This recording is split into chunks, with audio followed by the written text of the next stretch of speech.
The Ruy Lopez, also known as the Spanish opening, is one of the oldest and most classical chess openings. It aims to build strong central control while putting pressure on black's knight, which defends the vital a5 pawn. This opening is rich in strategy, leading to deep positional battles and sharp attacking chances for white. Many world champions have used it to demonstrate the perfect blend of logic, patience, and tactical brilliance. Let's start from the very beginning. I'll first share the most fundamental ideas, and then we'll gradually move to more advanced and interesting concepts.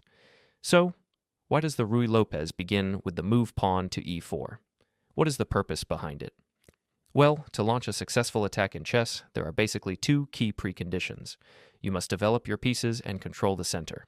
The Ruy Lopez aims to accomplish both of these goals. With the first move pawn to e4, white immediately occupies one central square and takes control of another, which is practically the best result you can achieve with a single move. In addition, this move opens up the diagonals for both the queen and the light-squared bishop, helping you begin piece development right away. Ideally, if black doesn't try to challenge your central control and plays something passive, white would like to continue with pawn to d4, fully occupying the center and gaining a dominant position from the start. This is like a small milestone, a dream come true. We've taken control of the center. What's the point of that? It gives several big advantages. First, if black wants to develop their knight, you can easily push your pawn forward to chase it away. That's already annoying for black. Also, black cannot easily place their pawn in the center, since it would just be captured. So, if black wants to develop, they often play a more modest move like pawn to a6. While this opens the diagonal for the dark squared bishop, it locks the light squared bishop, making development harder. All of this happens because of your space advantage and control over the center. You now have freedom to develop your knights and bishops however you prefer. That's why controlling the center is so powerful and important. Now, let's take it back to the actual moves of the Ruy Lopez opening. For that reason, black replies with pawn to e5, a symmetrical move that also occupies one central square and controls another. It also prevents white from playing pawn to d4 and keeping two strong pawns in the center. So for that reason, white plays knight to f3, which develops a piece and again takes control of two central squares. Now, the pawn on e5 is under attack. We often say we should centralize our pieces. But why does that matter? Well, think about the knight. When it was back on g1, it controlled only 3 squares. But once it moves closer to the center, it controls 8 squares. Just one move makes the knight almost 3 times more active and powerful. That's the real strength of centralization. Your pieces become far more effective when they are near the center. Black responds in the same logical way with knight to c6, defending the pawn on a5, taking control of another central square and developing a piece. And now comes bishop to b5, the signature move of the Ruy Lopez. For beginners, this move may seem a little confusing at first, but it carries deep strategic meaning.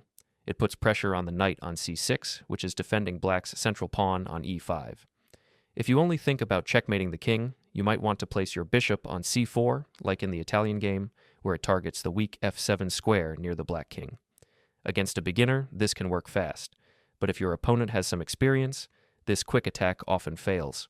For example, if black plays pawn to d5, the diagonal gets blocked, and after pawn takes d5, black continues normally with knight to a5, forcing your bishop to move. If you try knight to g5, it doesn't help.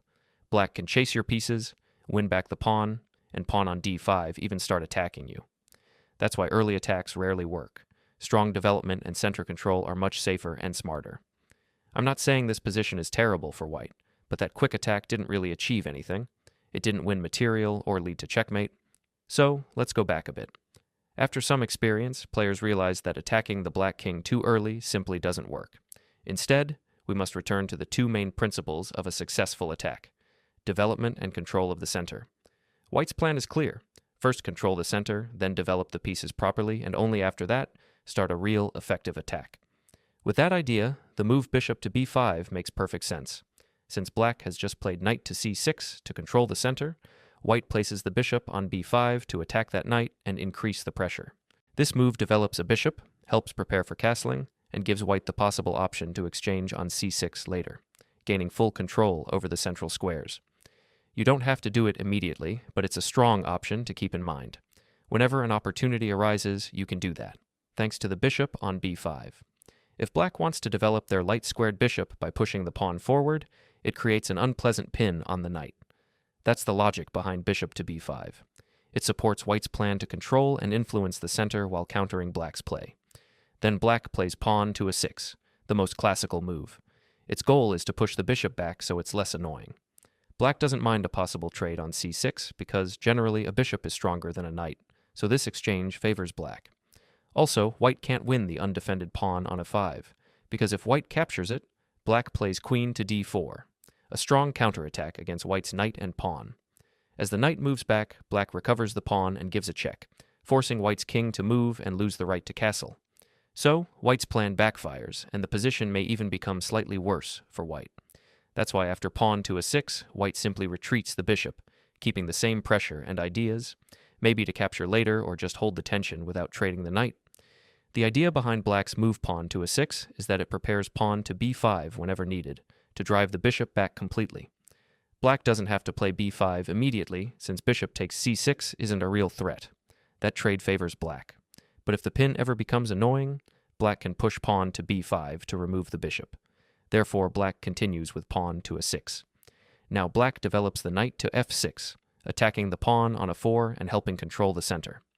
At first, it might seem natural for white to defend the pawn with knight to c3 or pawn to d3, but there is a deeper idea in the Ruy Lopez. As mentioned earlier, white's ideal setup is to occupy the center with pawns on e4 and d4, creating a strong central presence. To prepare for that, white's main plan in the Ruy Lopez is to play pawn to c3, followed by pawn to d4. This is a long-term strategy, not done immediately, but after some preparation, and it helps white achieve complete control of the center. If white plays pawn to d4 right away, it won't hold because black can simply capture it. But if white first prepares by playing pawn to c3, let's say black makes some random moves, then after pawn to c3 and pawn to d4, if black captures, white can recapture with the pawn and maintain a perfect center. This isn't the exact variation, just the main idea behind white's plan. So, coming back to the real position, white avoids moving the knight to c3, because that square is reserved for the pawn to support c3. Similarly, white doesn't want to play pawn to d3, since that pawn is meant to advance to d4 later, and playing d3 would just waste time. Because white doesn't want to defend the e4 pawn with either knight or pawn, white simply castles. It turns out that capturing the e4 pawn is actually dangerous for black. In the future, if white places the rook on e1, it will create strong pressure along the e-file, so black cannot safely win any material there. Therefore, white isn't worried about the e4 pawn and simply castles. In response, black usually develops the bishop to e7. You might wonder, why bishop to e7 and not to the more active square c5? While bishop to c5 looks aggressive, it actually helps white. Remember, white's main plan is to play pawn to c3 and pawn to d4. If the bishop stands on c5, those moves would come with an extra tempo by attacking the bishop, helping white gain time and space. That's why black prefers the safer and more solid move bishop to e7. Now, with the e-file closed, black doesn't fear rook to e1 as much and might even consider capturing the e4 pawn. So, white plays rook to e1 to defend it properly.